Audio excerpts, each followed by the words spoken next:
خشية معذب هذا الكتاب بأن الله يتبشر برحمته ومغفرته ويغضب علينا بركته وكرمته وأكرمنا بأسرارهم وينفعنا بعلومهم في الدين والدنيا والآخرة ببركاتهم وبكرامات الفاتحة. أعوذ بالله من الشيطان الرجيم. بسم الله الرحمن الرحيم. الحمد لله رب العالمين الرحمن الرحيم مالك يوم الدين إياك نعبد وإياك نستعين اهدنا الصراط المستقيم صراط الذين أنعمت عليهم غير المغضوب عليهم ولا الضالين. رب اغفر لنا ولوالدينا آمين.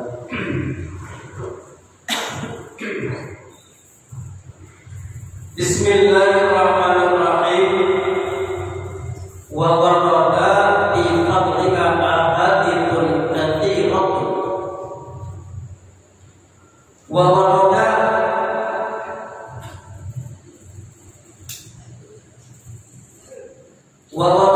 telah dijelaskan sudah kawali ditanya bi fadlika dalam keistimewaannya tentang bacaan surat Al-Fatihah, kelebihannya.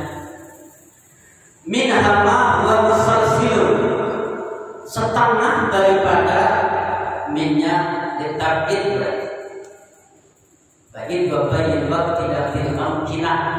Nah, setengah daripada ahadithun katsiratun itu ialah ma hadis huwa musalsilun, yaitu hadis yang nyambung bila kalbi dengan kata-kata sumpah billahil azim, demi Allah dengan zat yang maha tinggi, yang saking sangat luar biasa, bahasanya jangan diragukan lagi.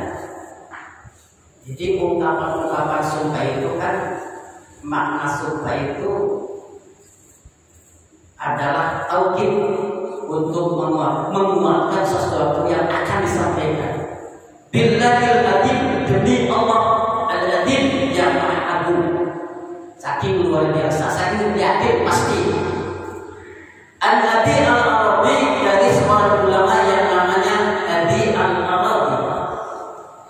Beliau menyatakan kata Syekh Adi al-Arabi, idza qara'tal Fatihah, ketika engkau membaca surat Al-Fatihah, fasallah, kemudian menyambungkan Bismillahirrahmanirrahim bil hamdillahi dengan ayat alhamdulillah. Bismillahirrahmanirrahim alhamdulillahi rabbil alamin, disambung bi nafsin wahidin min ghairi qat'in, dengan satu nafas tanpa diputus. Kayak Bismillahirrahmanirrahim alhamdulillahi rabbil alamin, jangan satu nafas dan putus. Nah, ini tadi. Terus An-Bakar Asy-Syafi'i, ini hadis ini dari Syekh Bakar Asy-Syafi'i min naqli dari lafadznya wa qala billahil azim, demi Allah. Ulama mengungkapkan dengan sebuah bila hadis dengan sambungan dengan nyambung hadis ini. Laqad hadatsani Abdullah al-Ma'ruf bi Abi Nasr as-Sarqasi, telah menyampaikan kepada Syekh Abdullah al-Ma'ruf bin Nasr al-Sarqasi wa qala billahil azim, sama mereka juga menyampaikan ungkapan-ungkapan syukur demi Allah. Hadatsana Muhammad bin Al-Fatih telah menyampaikan kepada wa qala billahil azim, demi Allah yang maha tinggi. Laqad hadatsana, sungguh, udah pakai sumpah, pakai lakot, artinya sangat benar-benar mudah, pasti yakin, jangan ragu lagi. Kalau sudah kalimat sumpahnya udah pakai sumpah, udah kalimat tauhid itu kan udah ada dalam, udah pakai kok, artinya udah bertumpuk di situ kalimat-kalimat penguatnya. Hadatsana Muhammad bin Yahya al-Warraq al-Fatih wa qala bil ladzi laqad hadatsana Muhammad bin Hasan al-Alawi, Syekh al-Alawi bin Hasan al-Alawi as-Sahih zuhud zahid. Apa sih makna zuhud itu? Zahid itu orang yang benci. Secara lughatan zahid itu benci. Makna kan ada istilah makna lughatan, ada istilah, ada istilah.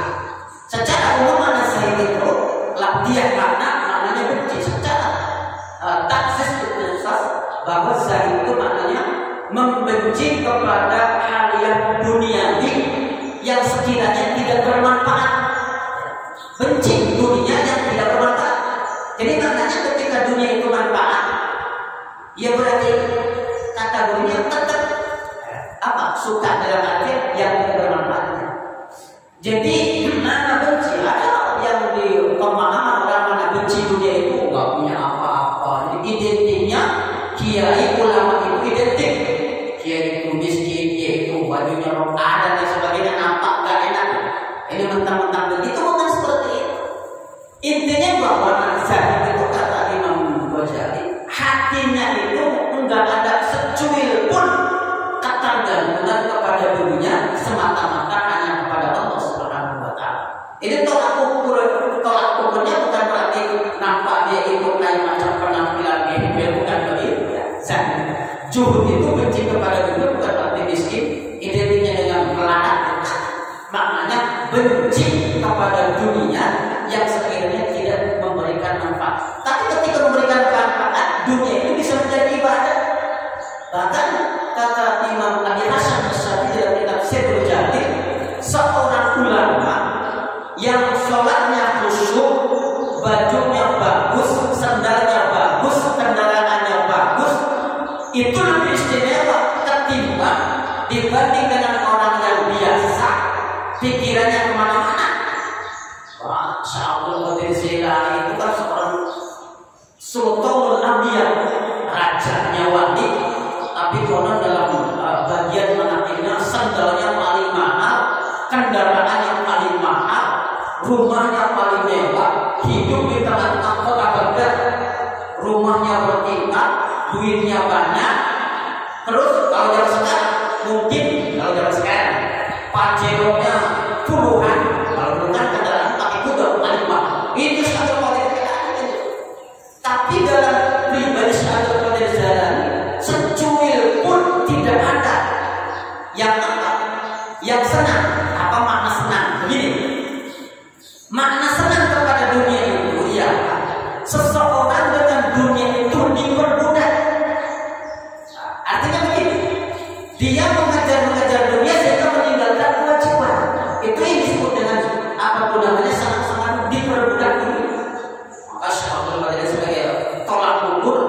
Maka dulu ketika pada zamannya banyak orang yang saksi dengan Syaikhul Qadir. Masa Syaikhul katanya Syaikhul Qadir ini seorang wali.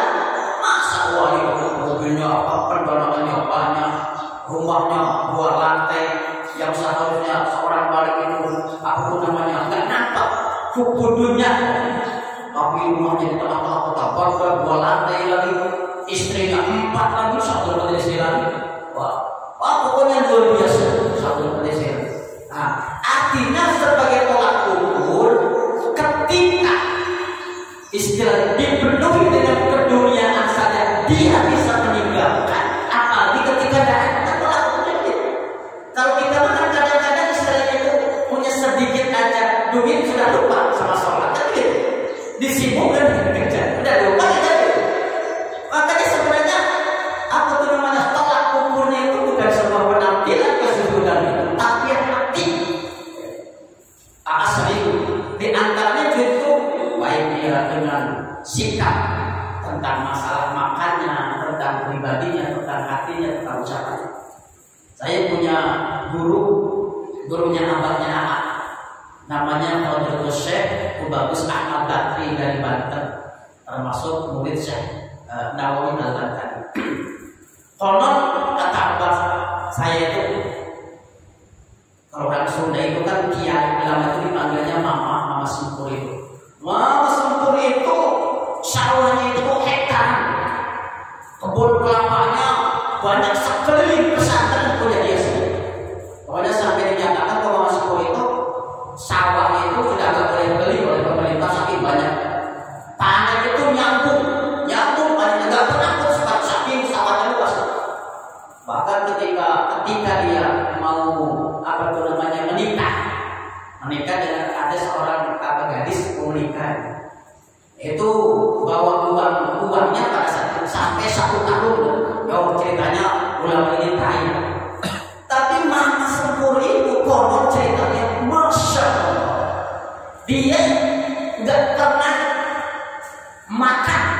nggak pernah nampak. Bahkan dalam ke-24 jam ada seorang termasuk guru saya, namanya Kiai Haji Dadi Haidil Alkan, seorang kiai dari Cianjur. Ini cerita kehebatan. Ini jangan kita niru wali, jangan kita niru sahabat apalagi nabi. Kadang-kadang kita kalau contoh ulama saja masih jauh ibadah. Ini Mama Sempur itu katanya kegiatan kesehariannya ngaji sama sholat. Ini kalau habis subuh kegiatan Mama Sempur itu itu zikir, setelah zikir ngaji, setelah zikir ngaji sampai duha. Kadang kalau hari Jumat sampai matahari keluar zikir la ilaha illallah. Setelah itu duha ngaji itu sampai mau duhur. Habis duhur selesai sholat duhur, dia balik ngaji lagi sampai asar dan seterusnya. Maghrib masih ngaji sampai habis isya pun ngaji, sampai sering nampak sampai subuh ngaji. Nah, sehingga dinyatakan saya coba bertambah apa makanya pernah nampak buka puasanya dia itu cuma apa? Tangannya telunjuk ngaji dicelupkan ke madu dijilatin, cuma itu aja. Termasuk buka puasanya seperti itu. Masya Allah, luar biasa. Artinya apa? Menahan hawa nafsunya kuat di saat banyak dunia itu kuat. Di saat ada saja kuat, apalagi nggak ada kan begitu seperti itu. Jangan kita puasa. Kalau kita kan puasa kan juga. Puasa kita kadang-kadang jam 12 ya udah dikumpul semua udah kumpul pulang sudah kumpul jawaban kayak gitu. Itulah kehebatan saat azhar itu maknanya dia benci kepada duniawi yang sekiranya tidak bisa memberikan azhar. Syekh Hasan Al-Adawi. Berarti ini termasuk kategori sayyid. Saya apa tuh namanya Al-Adawi. Waqala billahi. Kemudian Syekh Hasan Al-Adawi katakan billahi atina hatta min Musa bin Isa. Saya dari hadis Musa bin Isa, waqala adim laqad hadatha Abu Bakar Ar-Raji. Syekh Abu Bakar Ar-Raji. Dari mana hadis itu? Begini ceritanya, laqad hadatha Anas bin Malik. Saya hadis ini dari sahabat Anas bin Malik.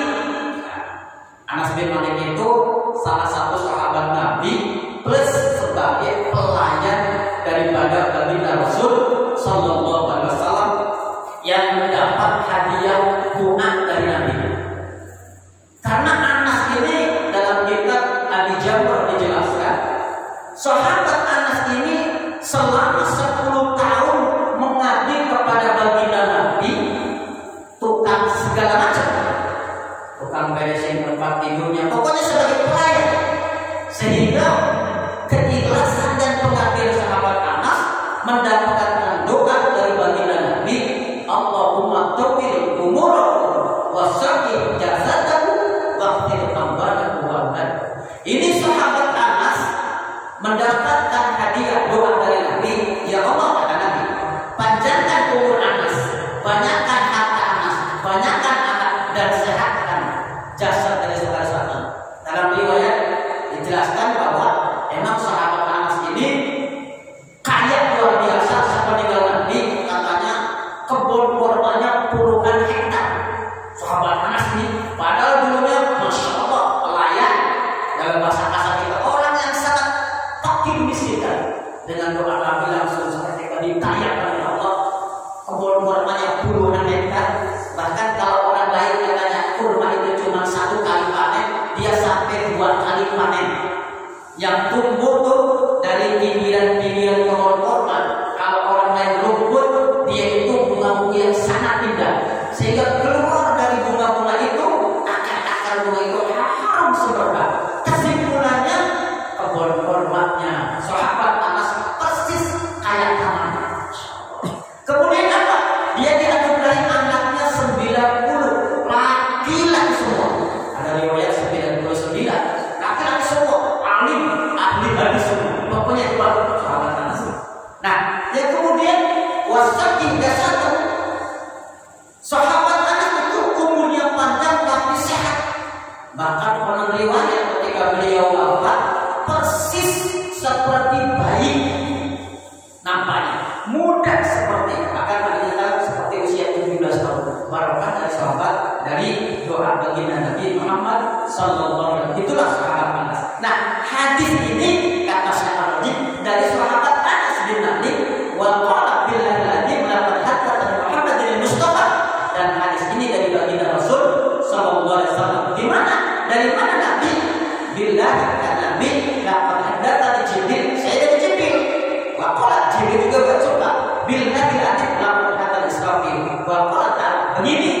Apa itu namanya hadisnya, ucapannya. Ya Israfil, ini kata Allah. Bi izzati wa jalali wa judi, dengan kemuliaan dan keagunganku, wa karami dan kemuliaanku. Man qara'a bismillahirrahmanirrahim marratan bil Fatihatil kitab.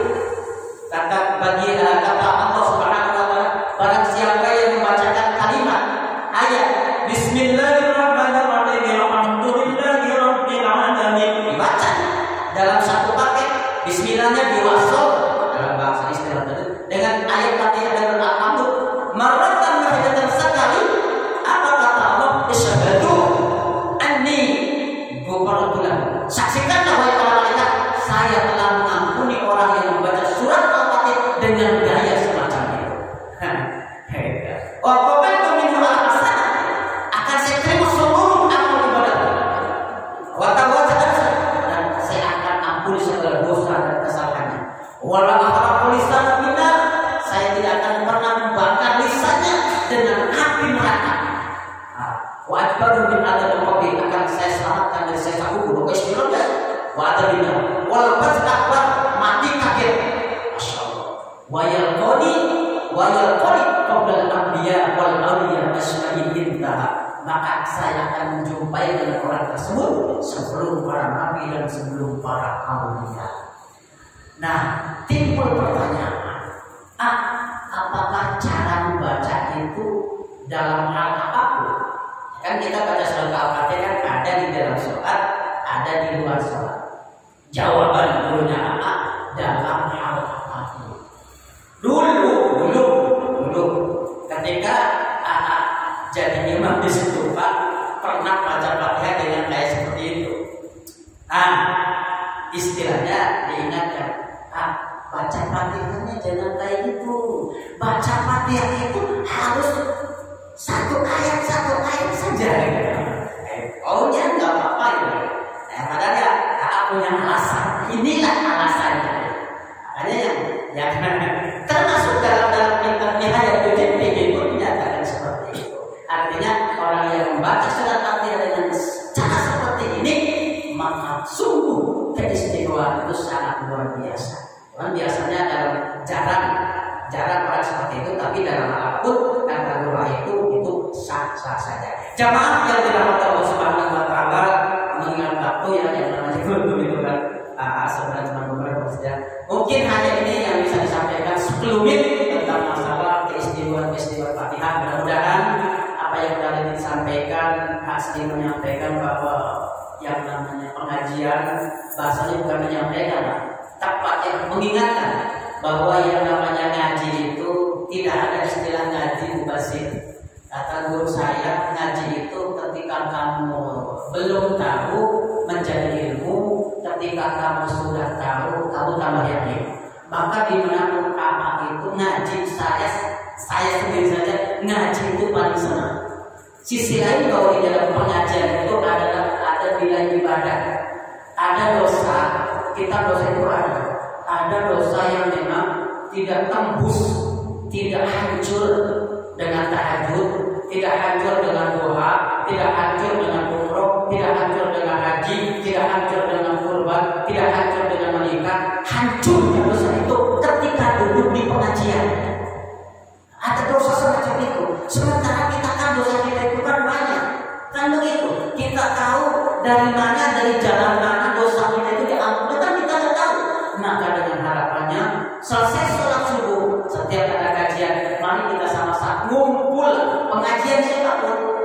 Pengajian yang disampaikan oleh guru kita Sayyidina Abu Bakar Abuya kita Bapak Haji Mangku. Ayo kita sama-sama hadir. Apa tujuannya? Satu, tambah ilmu, nambah apa? Kenapa? Kalau kita istilahnya itu nggak ngaji, dari mana kita mendapatkan paham-paham. Jamaah yang dirahmati Allah Subhanahu wa taala, mudah-mudahan apa yang telah disampaikan menjadi pembuka, menjadi wawasan bagi yang belum tahu dan menjadi tambah keyakinan. Apa tambah keyakinan? Oh, dulu saya nggak ikut mana dulu di kampung begini, oh ternyata juga salah. Tambah keyakinan. Artinya kesimpulannya bahwa ngaji itu jangan ada istilah mubadir ataupun sudah tahu. Bahkan sahabat tadi menyampaikan begini, barang siapa katanya yang meninggalkan ilmu karena sudah paham, dia nggak mau ngaji karena sudah ngerti, fa'alaihi laknatullah, laknat Tuhan. Bahkan kata Imam Ali, barang siapa yang nggak ngaji gara-gara sudah tahu, nampak kali dia itu bodohnya sampai itu. Kenapa? Karena dalam agama ilmu itu yang dicari tidak sebatas datul ilminya saja, akan tetapi nilai ibadah di dalam. Terima kasih atas segala perhatian dan mohon maaf atas kekurangan. Wallahul muwaffiq ila aqwamit thoriq. Assalamualaikum warahmatullahi wabarakatuh.